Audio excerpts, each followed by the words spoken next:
नमस्ते प्रणाम। कैसन बानी रउआ सभे। तो आशा करतनी कि रउआ लोग कहीं होखबलो, स्वस्थ होखबलो, मस्त होखबलो, अपना काम में व्यस्त होखबलो।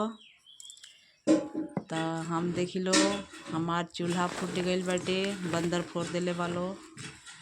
तो हम माटी भे रहल बानी, माटी या भूसा सान रहल बानी। बोरा में माटी रखले बानी। तो चूल फोड़ देले वालो तो आमा थोड़ा से माटी सान के आ चूल के पुता के अड़ैले रहनिया। तो कौन दिखी से कि पर रात बनावी आ बरा माटी लगावे के बा दोनों अइलवा में। आ पुतो तनी कमजोर बाटे तो माटी लगावे के बा। तो कहनी है कि हम माटी उटी सान दी। तो देखी माटी भी हम तनी बहुत बढ़िया पियरी माटी बा, बहुत लसगर। तो हमरा के यहाँ हमरा नैहर में कचैटी माटी बाटे, बहुत सुंदर कचैटी माटी ओने होला। एने का और पियर माटी होला। हमनी के यहाँ बांगर हटे आ एने का और बलुआ देश ह, ऊंचास हटे। तो देखिए अब ईटा से नहीं, लोरहा हटे, लोरहा से फोरतनी सब माटी। एमे बहुत ज्यादा आंकड़ी भी बाटे।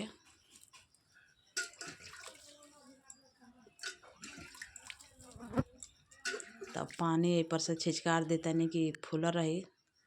तले हम जाब झाड़ू लगावे। तो देखी घर में ले बनी गुर्दिल, बंदर लोग के डरवावे नहीं ऐसे, तो डेरा के भागे लालो। अब घर में ले बनी कि जब आइलो बस देखा देव तो भाग जाइलो। अब देखी वो बंदर कितना पतई गिरौले वालो ऊपर से। उ सब आम के पतई है, रूनी के पतई है, सब भर कैले वालो। देखी बुझाते नहीं जे एजा खाए का पानी बनेला, इतना कचरा करके रखले वालो। देखी तो देखी हुए चूल्हा कमजोर बाटे पुता। तो आमा कैसे कैसे अड़ौले रहनी है। तो रात खाना बनावी यहीं पर आ ओने कर सब माटी लगावे के बा, ओने खाल बाटे आ उहो पातर बा पुता। तो माटी लगा देते तनी मजबूत हो जाई। आ सब भी बंदर कूदल वालो यहीं पर, तो कूद के सब फोड़ले रहल लो। देखी उधर देखी झाड़ी कितना बटे, जंगल झाड़। तो अब जा तनी झाड़ू लगावे, मोबाइल रख देता नहीं और झाड़ू लगावे जाता नहीं। देखी कितना कबाड़ कैले वालो सब पतई गिरा के। अब वही पर जान जाए लो कि बजना बजनी सब कैले बड़ा सब बोमा। इतना बोमा बड़ा सन हमरा के यहाँ ना कि पूछी मत, बहुत ज्यादा। तो देखिए अब सब बाहर ले तनी झाड़ू के सहारे से सब बाहर के नेलिया के गोट करें।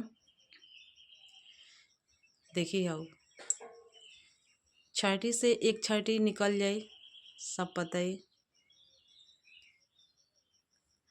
दाढ़ी दाढ़ी बंदर रहुआ सा, दाढ़ी दाढ़ी माने डढ़िया आम के पेड़ आ रूनी के पेड़ सूजत ना रहू, इतना बोमा रहुआ सा के। हमनी के यहाँ बंदर के बोमा बोलल जाला। रउआ लोग के यहाँ तो बंदर कहीं, बंदर तो कहीं लोग कहेला, लेकिन हमनी के ज्यादा बोमा कहे नहीं जा। तो देखी कितना निकलल कचड़ा, सब पतई हटे, आम के पतई है, रूनी के पतई हटे। देखी तब चल गईला है सन, ओकरी बादे हम बहारो तनी, ना तो बहारियो ना दीता सन।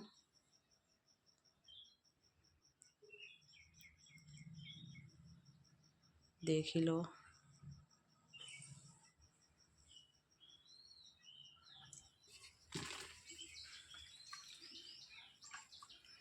अब माटी सान ले बनी। अब लेके आओ तनी, लगा दी पुता, चूल के पुता मजबूत हो जा। और जेने खाल बटे ओने लगा दे माटी, तो ऊँच हो जाई बहुत अच्छा से। तेरे वालों से हाथ जोड़ के विनती करते नहीं कि हमरा वीडियो को फुल वॉच करी लोगिन, फुल सपोर्ट करी लो। हमरो के सपोर्ट करी लो। जैसे बड़ा यूट्यूबर के सपोर्ट करते हैं लोग, वैसे छोटा यूट्यूबर के भी सपोर्ट करी लोगिन। देखिए हम माटी लगा रहल बानी। माटी लगाए ओकरी बाद नहाए जाए, नहा के आएम तब बनाए खाना पानी जो भी बनाए के बाटे बनाए। अगर चित हमारा वीडियो पे रवा लोग नया होके हम लोग तो चैनल के सब्सक्राइब और लाइक शेयर जरूर करे लोगिन। वीडियो को फुल वॉच रवा सभी नहीं करत, वीडियो को फुल वॉच करी लोगिन। हम तो केहू के देखे नहीं लॉन्ग वीडियो तो फुल वॉच करे नहीं, शॉर्ट वीडियो पे ना जानी बाकी लॉन्ग वीडियो पे जरूर जानी। सबके देखे नहीं लॉन्ग वीडियो, रवो सब देखी लो फुल वॉच करके। तो देखी लो हम माटी लगा रहल बनी अपना चूल्हा में। और देखी हम नहा के आइयो गईनी